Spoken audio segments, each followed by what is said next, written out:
মানুষটা সেই কত দূর থেকে এসেছে আলু ঘাটি আর ভাত নিতে, একা একা চলতেও পারে না ঠিক মতো, তারপরেও একা এসেছে। হুট করে আমার নজরে পড়লো এত গরম গরম আলু ঘাটি আর ভাত সে কি করে নিয়ে যাচ্ছে যদি হাতের উপর পড়ে। বারবার আমি ঠিক করে দিচ্ছিলাম, তারপরেও নিতে পারছিল না।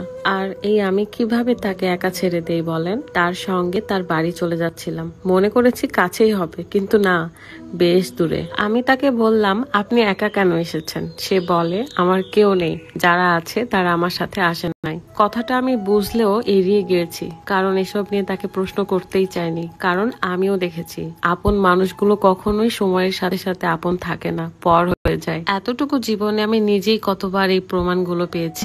দিদি ভাবি এত ভালো যে মানে বলার মতো না। যে দেখেছেন একটা মানে কি বলবো, মুরব্বী মানুষ নিতে পারছে না তরকারি ভাত, সেটা নিতে তিনি বাসায় কিন্তু নিয়ে চলে আসছে। আসলে এটা মানে প্রশংসার আসলে মানে ভাষা নাই। তুমি যেমন দিতে পারো সেটা বিষয় না।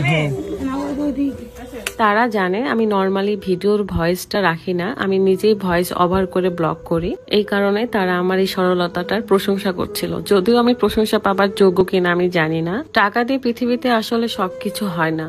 ধরে নেন এই মানুষটাকে টাকা দিলাম এন্ড বললাম আপনার ভাত তরকারি নিয়ে আপনি নিজেই বাড়ি চলে যান, তাহলে কি সে পারতো না? কিছু কিছু ক্ষেত্রে টাকা পয়সার বিনিময়ে যদি আপনি তার পাশে থাকেন, সেটাই অনেক বড় কিছু। অনেক দূর হেঁটে হেঁটে সেই মানুষটা নিজের বাড়িতে চলে আসলাম, আর এসে আমার বুকটা কেঁপে উঠছিল। এক সময় আমি নিজেও ভাবতাম, কেউ যদি আমার পাশে থাকতো, কেউ যদি একটু ভালোবাসতো। ভালোবাসার অভাবটা খুব বুঝেছি ছোটবেলা থেকেই। রক্তের মানুষগুলো কেন ভালোবাসতে চায় না, এখানে এসে বুকের ভেতর কেন জানি মোচড় দিয়ে উঠলো। এই মানুষটা ছোট্ট একটা ঘরে থাকে, সে এত দূর আসতো ভাত তরকারি নিয়ে।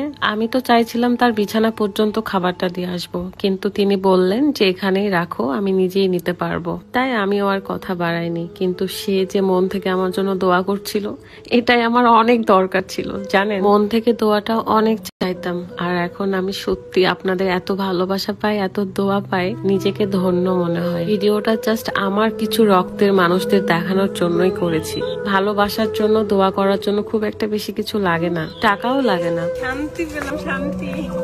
একসময় ভালোবাসা নেওয়ার আশায় থাকতাম, কিন্তু পেতাম না। কিন্তু এখন ভালোবাসা দিয়েই যেন শান্তি লাগে।